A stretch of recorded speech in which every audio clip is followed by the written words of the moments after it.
কয় মুহাম্মদ নামের একজন কবি আছে। ওলীদ ইবনে মুগীরা কয় বলছি না মিথ্যা অপবাদ দিবা না, সত্য কথা কও কিছু, তাওরিয়ার মাধ্যমে কিছু কও। এবার মূল জায়গায় আসছো, রাগ উঠাই দিছো আমার। রাগ উঠলে তো আসল কথা মানুষ বের করে দেয়, ঠিক কিনা? ওলীদ ইবনে মুগীরা কয় এবার সবচেয়ে বড় জ্ঞান যেটার সাথে আমার সবচেয়ে গভীর সম্পর্ক, সেই কবিতা বিদ্যার সাথে খেলা কইর না। বলেন আল্লাহু আকবার। আমার রাগ উঠাই দিছো, এখন সত্য কথা বইলা ফেলি।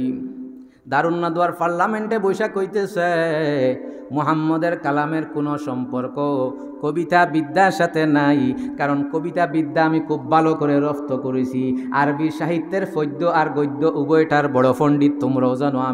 আমি বড় পণ্ডিত হয়ে আমি ওলীদ ইবনে মুগীরা সাক্ষ্য দিতেছি মুহাম্মদের জবান থেকে এই কোরআন শুনেছি। যদিও তার অন্তমিল আছে, কিন্তু এটা পদ্য না গদ্য না, আল্লাহর কসম এই কোরআনের কোনো লেশমাত্র সম্পর্ক গদ্য পদ্যের সাথে, নজমের সাথে নাই, শেয়ারের সাথে নাই। এই কোরআন যেমন কোনো শের আর কবিতার বই নয়, তেমনভাবে এই মুহাম্মদ কোনো একজন কবি সাহিত্যিক না। তবে আসল কথা যাই না রাখো, আমার তো রাগ উঠাই দিছ। এবার আমি যা কমু আমার হুশ জাগায় নাই। ওয়াল্লাহি লাকাদ সামিতু মিনহু কালামা মা হুয়া মিন কালামিল ইনসি ওয়ালা মিন কালামিল জিন্নি ওয়া ইন্না লাহু লাহালাওয়া ওয়া ইন্না আলাইহি লাতালাওয়া ওয়া ইন্না আ'লাহু লামুসমিরুন ওয়া ইন্না আসফালাহু লামুগদিকুন ওয়া ইন্নাহু লায়ালু ওয়া লা ইউলা আলাইহি। ও কুরাইশের আমার সগোত্রীয় বাইরা, জানিয়া রাখো আমি ওলীদ ইবনে মুগীরা তোমাদের সবচেয়ে বড় আরবি পণ্ডিত হইয়া বলতেছি। আমি মুহাম্মদের জবান থেকে রাতের আড়ালে, আমি তার ঘরের আড়ালে রাতের অন্ধকারে তাহাজ্জুদের সময় কতদিন যে এই কোরআন শুনছি। এই কোরআন শুনিয়ে আমি যেটা বুঝলাম, এই কোরআন এমন অনাবিল শান্তি দেয়, এমন একটা স্বর্গীয় স্বাদ আর জান্নাতি স্বাদ পাওয়া যায়। এই কোরআন শুনলেই দিলের মধ্যে জান্নাতি এমন অনাবিল শান্তি পাওয়া যায়। সাথে সাথে তার নজমগুলা, তার বাক্যগুলা আমি তুলনা করলাম, এমন অলঙ্কার পূর্ণ সাহিত্যের উচ্চাঙ্গের কোনো বাক্য কোনো মানুষ বানাইতে পারে না, নিশ্চয়ই পারবেও না। বিদায় আমি বলতেছি জানিয়া রাখো, সাধারণ ভাষায় বলি না, ওয়াল্লাহি আমি আল্লাহর কসম করে বলি মুহাম্মদের জবান থেকে এমন একটা কালাম কোরআন শুনেছি, যেই কালাম কোনো মানুষের কালাম তো দূরের কথা, কোনো জিন দেও দানবেরও কালাম নয়। কারণ ইন্নালাহু লাহালাওয়া, কারণ এই কোরআনের মধ্যে একটা জান্নাতি স্বাদ পাওয়া যায়। দুনিয়ার যত বই পড়ো মজা লাগে না, অথবা মজা লাগলে একবার স্বাদ লাগে, পরে আর বিস্বাদ হয়ে যায়। যত মজার উপন্যাস পড়ো, একবার পড়ছো যুবক, উপন্যাসের পাগল যারা বলো না, উপন্যাস একবার পড়লে মজা লাগে, দ্বিতীয়বার পড়তে কি মন চায় না। কিন্তু আল্লাহর কালাম যতই শোনা যায় ততই স্বাদ বাড়ে, কারণ ততই গুনাহ ময়লা দূর হয়, ততই আল্লাহর মহব্বত বাড়ে। বিদায় আল্লাহর কালাম যতই তিলাওয়াত করবা ততই স্বাদ লাগে।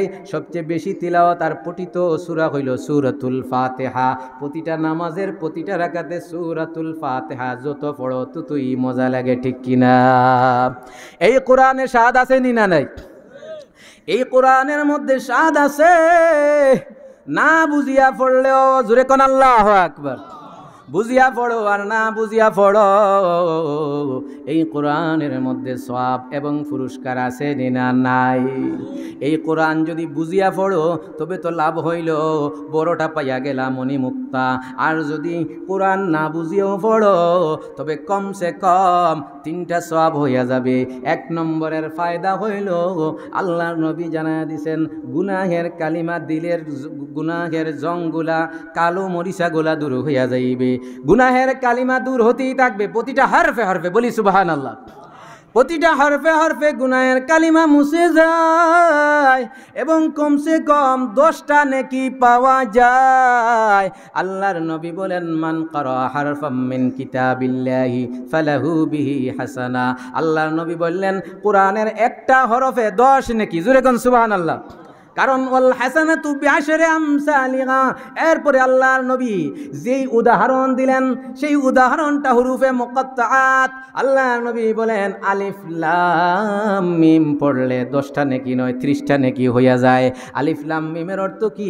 মুফাসসিরিনে কেরাম বলেন আল্লাহু আ'লামু বিমুরাদিহি বিযালিক। হুরুফে মুকাত্তাআতের অর্থ আল্লাহই সবচেয়ে ভালো জানেন। জুরে কোন সুবহানাল্লাহ। আল্লাহর নবী জানতেন এমন পথভ্রষ্ট গুমরা লোকের আবির্ভাব হবে, কারণ আল্লাহর নবী যত 72 দল আসবে, যত গুমরা দল আসবে, তাদের নাম, নেতার নাম, তার বাবার নাম সহ সিররু রাসূলিল্লাহ হযরতে উযায়ফা ইবনুল ইয়ামানের কাছে লিস্টটা দিয়া গেছেন। কোন আল্লাহু আকবার।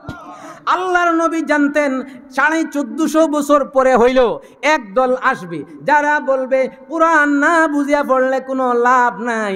এই জন্য নবীজি উদাহরণ দিতে আলিফ লাম মিমের পরে জালিকাল কিতাব বলেন নাই, মিনাল জিন্নাতি ওয়ান নাস বলেন নাই। নবীজি বলছেন যে আলিফ লাম মিমের অর্থ মানুষ জানে না, না বুঝিয়া পড়লেও কমসে কম প্রতি হরফে 10 নেকি, বিদায় আলিফ লাম মিম পুরাটায় 30 নেকি।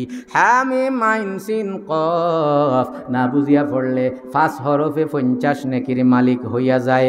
এই জন্য আল্লাহর রসুল জানায় দিছেন কোরআন পড়ার দ্বারা প্রতি হরফে গুনাহের কালিমা মুছে যায়, কমসে কম 10টা নেকি হয়, বুঝিয়া পড়লেও না বুঝিয়া পড়লেও। জুরে কোন সুবহানাল্লাহ।